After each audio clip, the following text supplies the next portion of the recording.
สบายดีเอาหยังบ่เอาตำบักหุ่ง61ใส่จานเด้อฮะหยังเกาะใส่จานบ่ฟังบ่ผิดหรอกใส่จานหั่นแล้วคนสิกินอยู่นี่มาไปไปอีกแล้วเนาะคนอีจังวะ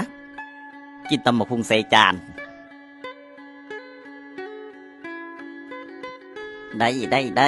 เดี๋ยวจัดให้ลูกค้าคือพระเจ้าอยู่แล้วมักพริกนี่เอาจนแสบดากโดด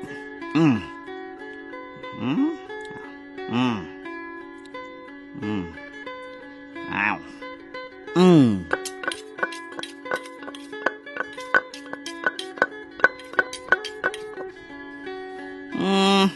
มันคือจะได้ของมันให้มันได้ใจมันตำหงมันได้ใจลูกค้าลูกค้าเอ้ยเกิดมากับพวกสิเห็นนี่แหละตำหงใส่จานสะพอสู้มือนี่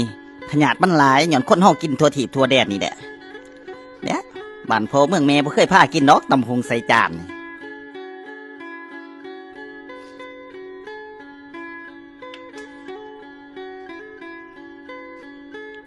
มาแล้วบัดนี้แล้วโอ้ยมันสมเป็นสีต่างๆว่ะ